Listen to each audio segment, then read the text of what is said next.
Well, state numbers are showing a decline in domestic violence incidents being reported.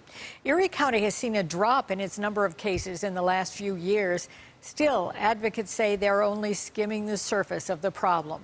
News 4's Allie Ingersoll takes a look at what's happening. Allie?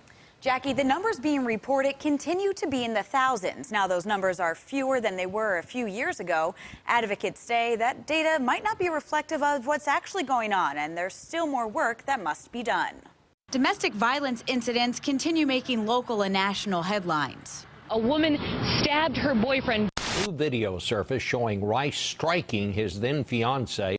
They say it happened during a domestic dispute. This too often happens behind closed doors. Closed doors in every neighborhood. There is no socioeconomic group that's not been affected, no culture, race, ethnic group that hasn't been, no age that hasn't been affected. Each year, 4.8 million people across the country are victims of domestic violence. A threat can be a shout, it can be a scream, it can be physical. Before that, psychological abuse, which can come from, yelling, belittling, isolating the victim from her family and her friends. The National Network to End Domestic Violence shows New York State has the highest demand for domestic violence services. During an average day, almost 7,000 New Yorkers will reach out for help. Domestic violence is among the most underreported crimes. The number of domestic violence incidents being reported in Erie County has been dropping recently. More than 5,100 incidents were reported in 2013. That's the most in the last few years. And since then, that number has been declining, with 691 fewer incidents being reported last year. The optimist in me sees that the incidents are going down, but those willing to come forward are going up.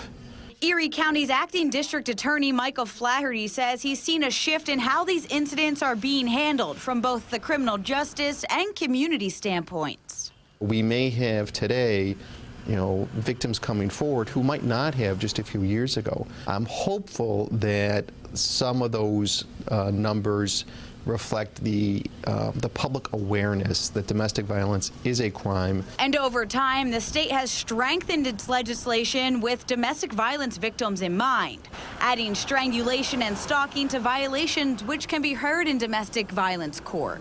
Those are only the cases that rose to the criminal justice view, so it's only a part of the true story. Joyce is the director at Haven House, a Buffalo-based shelter for domestic violence victims. It's one of those things, the phone, the hotline, never stops ringing. Haven House helps more than 4,000 people a year. Domestic violence can affect so many other parts of one's life. The advocate believes the community sees that now, and after 30 years working with victims, Joyce says it was only within the last decade that shift came.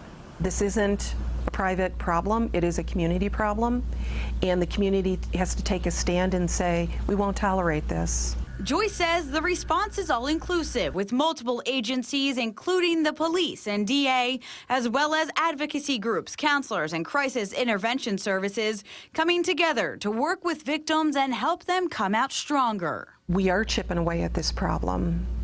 It's big, but we've been chipping away at it. We are doing everything we can to make this case the last case that we ever have with this couple. The statistics are like this. Every 9 seconds, someone will be hurt by domestic violence. The story you just watched ran 3.5 minutes long, meaning around 23 people were victimized while you were watching this. If you or someone you know is being hurt by an intimate partner, there's information on our website on how you can get help. You can check that out at WIVB.com. In the studio, Allie Ingersoll, News 4 at 6.